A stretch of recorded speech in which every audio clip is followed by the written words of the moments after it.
Welcome back. It's Jamaica Live. We're on Bridge 99. Maroon rights. Maroons, the status of the Maroons. That's what we're talking about today. And I'm very pleased to welcome as my first guest today the leader of the Akampong Maroons, Colonel Chief Richard Curry. Chief Curry, welcome to the program. Former Prime Minister Golding, thank you for having me, sir. It's a pleasure to be here. I'm glad we were able to get you. Now, you have been much in the news recently. The issues regarding the status and the rights of the Maroons, those are not new issues. They've been around for a long time. But since your elevation as colonel, you have been pursuing those issues with renewed vigor. What precisely are you insisting on, and what's the approach that you see towards bringing the matter to some sort of satisfactory conclusion? Thank you for that question, sir. All right. Well, let me start by saying, former Prime Minister Golding, that I know you're a very diplomatic individual, right? And the way you've carried yourself through politics, and I would also gather through life, has been maintaining, a balanced approach and, giving yourself the respect of information and time to process and make accurate decisions. Now, I've been asking for just that diplomacy, because what has been missing and lacking for all this time in Maroon history is diplomacy. It's almost as if the Maroons were just a memorabilia, and there's so much more context behind that. Why? Because the Constitution, which I heard you mention earlier, doesn't make any mention of Maroons. However, there's a clause that is inserted in the Constitution, Clause 4, which speaks to previous engagements and obligations, which would have been obligations of the British, which would have now passed to the government of Jamaica. That's, to us, is saying this treaty and this document that we have here is still being regarded and should be attended to. So diplomacy is the answer. Yeah, well, I appreciate that. I appreciate the way in which you have framed that. Now, one of the things, and I'm not even so much making a suggestion, I'm just seeking to engage the discussion. One of the things that seem to, the bone of contention seems to be the claim to sovereignty, no? Right. And that has been challenged by lawyers. The position people like Dr. Barnett and Michael Hilton have taken, Professor Vassiani, different from the position that, say, Bert Samuels has taken.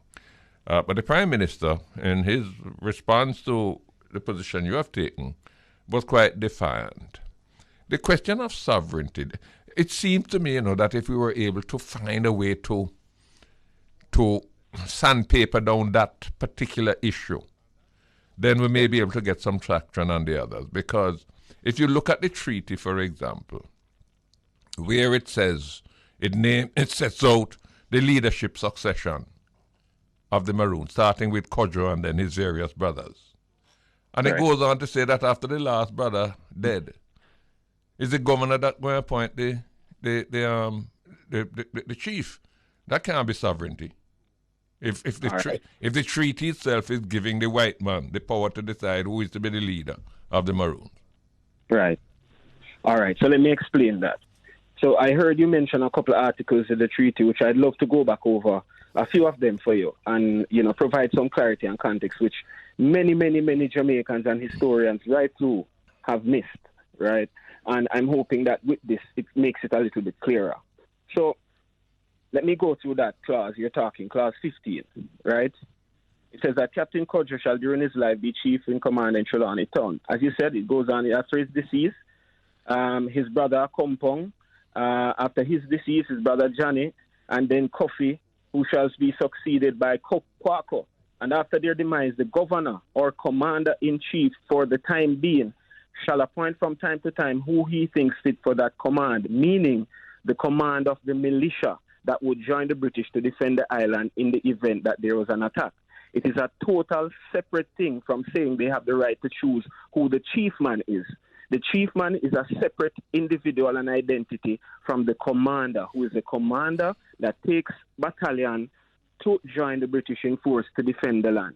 Yeah, So that's the clarity. yeah, but well, you and I are going to disagree on that because my argument would be that that question of commander in chief only applies if the island is engaged in some kind of war.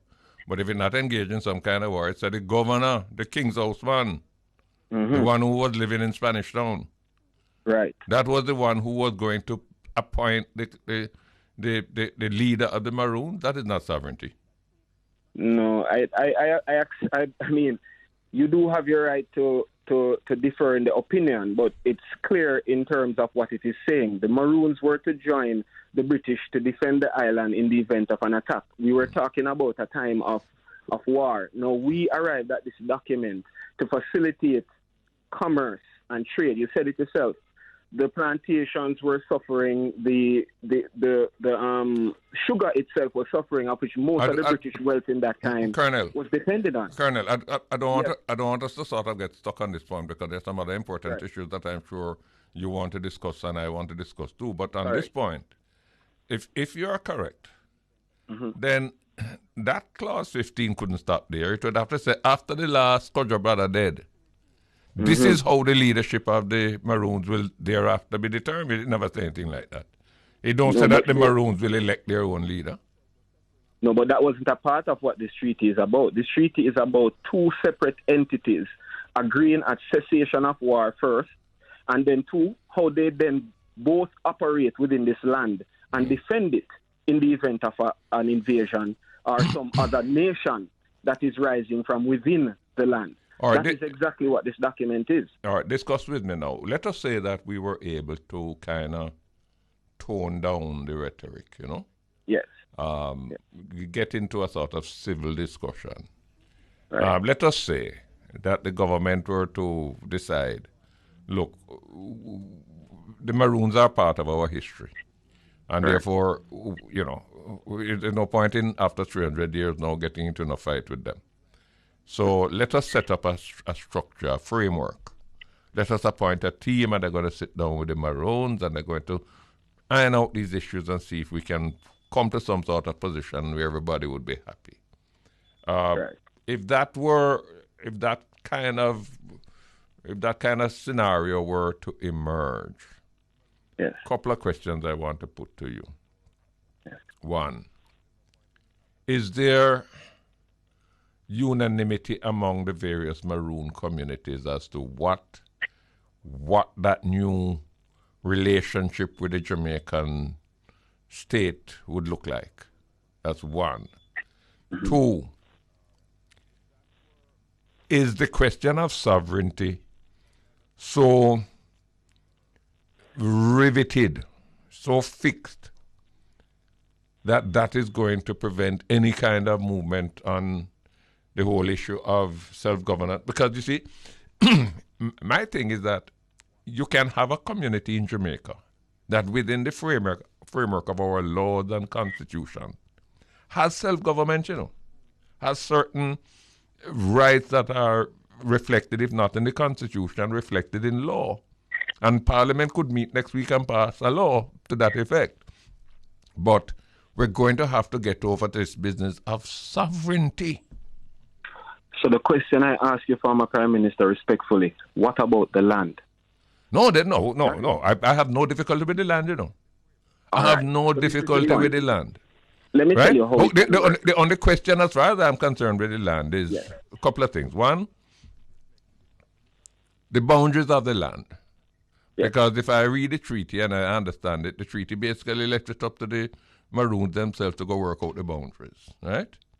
But that too, I believe, is a situation where, you know, reasonable people can sit down, get some surveyors, track out the land, see exactly, and in that respect, Colonel, you would have to also recognize what has been the practice over many, many years, right? So if you find a little piece of land that don't really fit into the 1,500 acres, but then that is land that have been an integral part of the Maroon community, don't quarrel over that, man. Just straighten that out, right?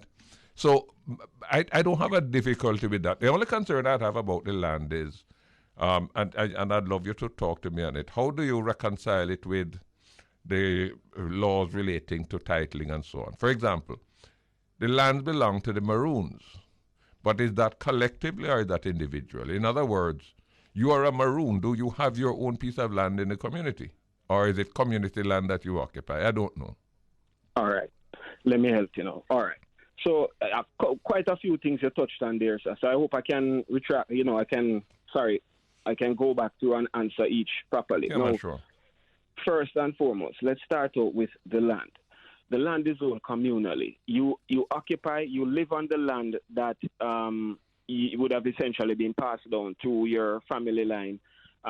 You occupy that space until you so desire not to anymore, or any of your successors choose not to occupy anymore. It reverts to the state. So essentially, Maroon land is communally owned, right? Now, when you talk about the territory, it says that they shall, this is thirdly of the treaty, that they shall enjoy and possess for themselves and posterity forever all the land situate and lying between Trelawney Town and the Cockpits, which is Cockpit Country, to the amount of 1,500 acres bearing northwest from the said Trelawney Town.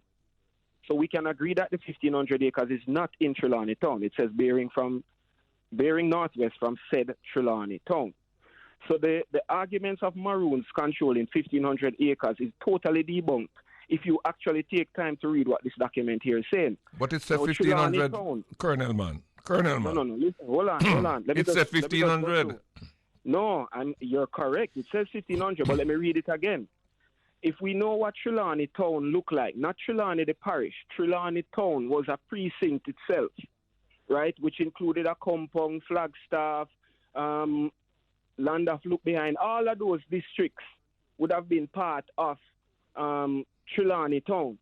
Now, Trelawney Town was within Cockpit Country, right? So when it says they live on lands situate and lying between Trelawney Town, you're talking one parcel of land here, and the Cockpits, second parcel of land here, to the amount, which means including 1,500 acres bearing northwest from the said Trelawney Town. You're going to have a difficulty there because your idea of what was given seemed to be very elastic.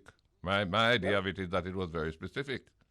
If I say I'm going to sell you 100 acres of land between Halfway Tree and Crossroads, you can't go capture the whole of Halfway Tree to Crossroads. We have to agree. We have to agree. Which part between Halfway Tree and Crossroads is the 100 acres that you are to get? Okay. So we get on the ground, and you may say, well, I've been occupying this piece of Halfway Tree to Crossroads for 100 years, so this must be in it. So we say, all right, this must be in it. Make us see how the 100 going to line up. No? Follow me. With all right.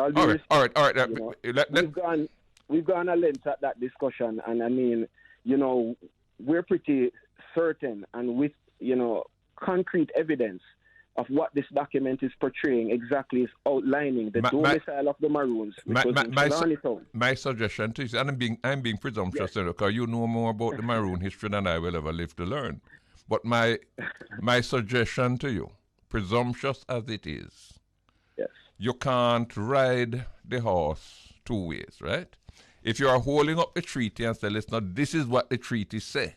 It says we shall have control in posterity. It says this is what we shall do. This is the rights that the treaty give us. And then when the treaty says 1,500 acres, they say, no, is that really 1,500? It's enough more than that. You're going to run into some trouble. But is that running into trouble, sir, for articulating the document that my ancestors have handed down to us?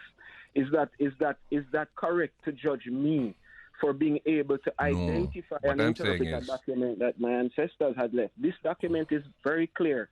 I mean, the problem is that we've encountered in the last year in Jamaica particularly is the level of, I don't want to make it seem as if I'm being disrespectful, but I'm being frank, is that the competence as it relates to international law and treaty law is not really there. And then we have many persons who have had their input. They haven't taken time out to understand other interpretations and readings. We have documents, right, to support this thing, to make us not sound crazy. But people still come off making us seem like we're crazy and we're talking something that doesn't exist. How do you... The fact is, let me tell you, in 1962, what has happened when Jamaica approached the Queen for independence, a big void was left in that the Maroons weren't informed, the Maroons weren't contacted. And that was evident in findings that we've come across in direct mails and letters from members of parliament in the House of Commons asking of Bustamante in his arrival, what is the position of the Maroons now and what is their status likely to be after? He went on further after Bustamante left in another writing to say, did not the good man hear my questions? I will make a note. The fact is we do not want to challenge the Maroons on the situation to have them go back to the Queen over something that could be amicably resolved. Now, Jamaica is at a point where did those members of the British House of Commons, yes, did they raise those considerations in 1944 when a new constitution was delivered? Did they raise it with Lord Moyne, who came here to lay the groundwork for that new constitution, or was it only raised in 62? I remember, the leader who presided over the negotiations for the constitution wasn't Buster, it was Norman Manley. Right. The questions were directed at Bustamante, though, you know. I'm saying that what we have found is that there was some amount of contact and discussion that ought to have taken place then that didn't. It was important enough for it to be put on the file, right, that this was an objection and that is to be noted because it would be source for future contention. Where are we today? We're in a serious contention because, again, we're at a point of Jamaica moving to a republic status, which is great. We are for that. But what does it then mean? Because up until this date, there has been no attention paid respectfully to this document and what it stands for. We've had the British High Commissioner come here 2 times, back to back. How do we reaffirm that this document still stands? So how do we move forward? How do we have to, yes. How do we reconcile the sovereignty claim with the authority of the government? For example, okay, let us say a man down in Magati kill another man and him run into a compound to go hide out. Can the police enter a compound to apprehend that man, or have to get permission? Or they have to get permission? Let me read this for you. Ninthly, that if any negro shall hereafter run away from their matters or owners and shall fall into Captain Cudjoe's hands, they shall immediately be sent back to the chief magistrate. You notice it didn't say plantation. These were criminals. Chief magistrate or the next parish where they were taken. Answer my question. So let me say this to you. Because I'm not talking about a slave that run away. I'm talking about a man who has committed a crime. Hold on. He's a fugitive. So, of course, just like in international arrangements and diplomatic engagements where countries and nations have extradition clauses and extradition treaties, this is no different from what that is. So if there's a criminal that comes into the state or into the state of a compound and we find that person to be culpable and is a wanted person, then by all means. So you have to find the person culpable. No, if it is I'm saying. So what you're saying is What you're saying is wanted for a crime, right? If he's wanted for a crime, right? Then he has to. If he's here and hiding out, we cannot provide safety for criminals. We cannot stand for lawlessness. That's not what we're built on. What would happen in the island? So what would happen? What would happen is we would make contact with the police if there's a warrant out for that person. I'm asking. I want a specific answer from you, Colonel. Because Go ahead. You're sharp. Go ahead. When the police vehicles head into a compound because them have information that the man is in there, what happens when they get to the perimeter of a compound? Are you saying that they have no right to come in there to go hunt down the man? They must wait for you to hand him over, or they must apply for extradition? I did not say that. What I'm saying is, as in the past where there was an engagement and agreement in place as to how you handle these matters, right now we informally have one in place where if there is a criminal here, we would expect, as it has been in the past, that the police or the head of the division would make contact with the chief man or the colonel, right, at that time to say, look, there's a man in your community, he's wanted for X crimes, and we are coming to get him, or we want you to hand him over. It was either or either. That was something that was done in past. It is not something new. And we don't have a formal agreement now, but you can go and ask the police. I've been working directly with law enforcement from the Magati and Silo divisions in ensuring that there's proper accordance with laws within the territory and expanding geographic. And what you're saying is that that protocol must be formalized. Of course, nothing strange there. Tell me now. I mean, do the Maroons collect taxes from their people? No, we don't. Right? So we don't.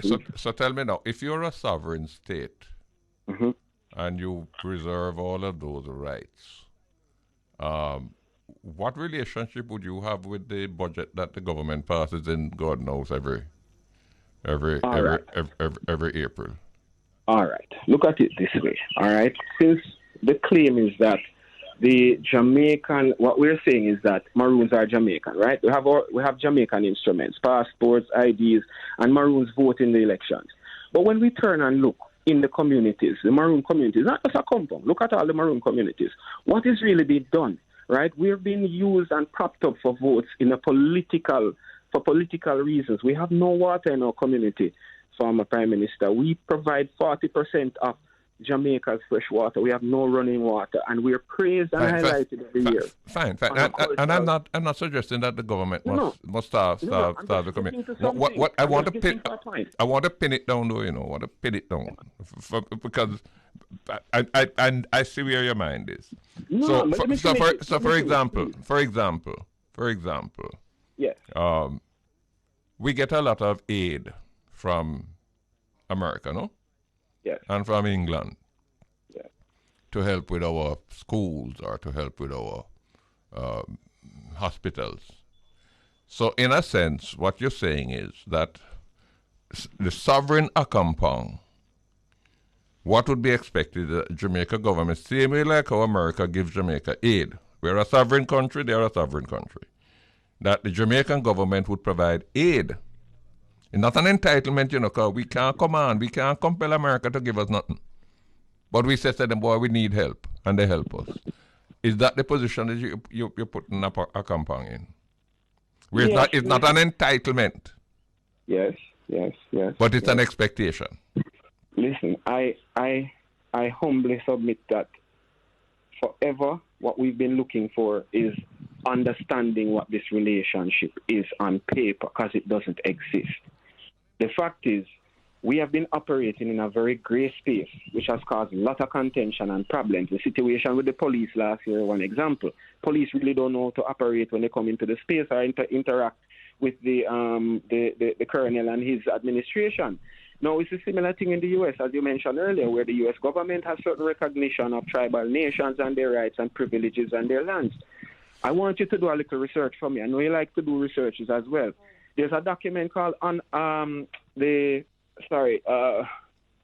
Resolution 331, right, which relates to how the Indian rights were brought into constitutional effect in the United States, which galvanized the relationship that is there today. Now, is it perfect? No, it might not be perfect. But guess what?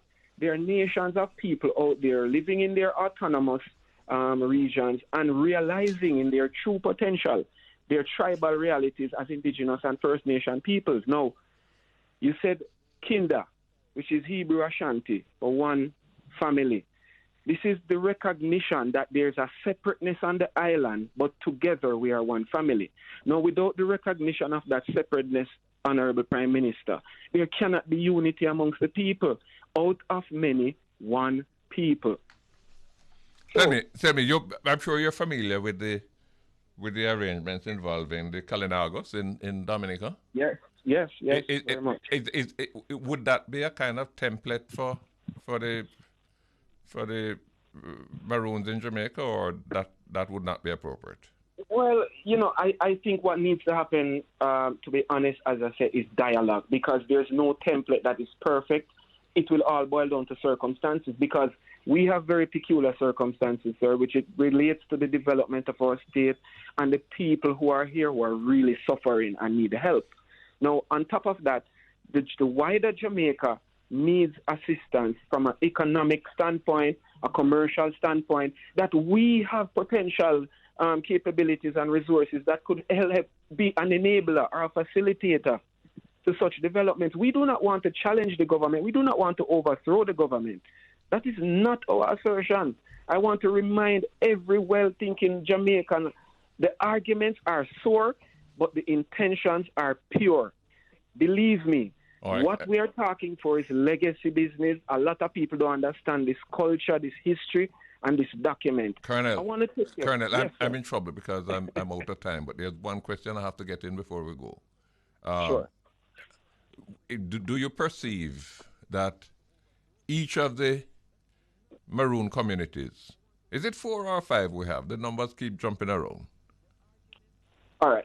So there's Flagstaff, which is whatever. Right. Would each of them be separately sovereign, or would there be one sovereign Maroon state that incorporates all of them? Listen, let's forget the word sovereign for now. Let's forget the word sovereign for now. All right, that is a sore contention for everybody. Let's talk about the inclusion of the Maroon communities in the state welfare. We are elected to lead in our respective districts and territories. I'm out of time. Give us the I'm out of inclusion. time. It's 12 o'clock. I'm out of time. Sorry. We're going to have to Thank run. you, sir. We might be able to come back to this some other time. We'll be in touch with you. Please. Thank you so very much. Please. Thank you. That's Colonel Richard Curry, the leader of the Akampang Maroons.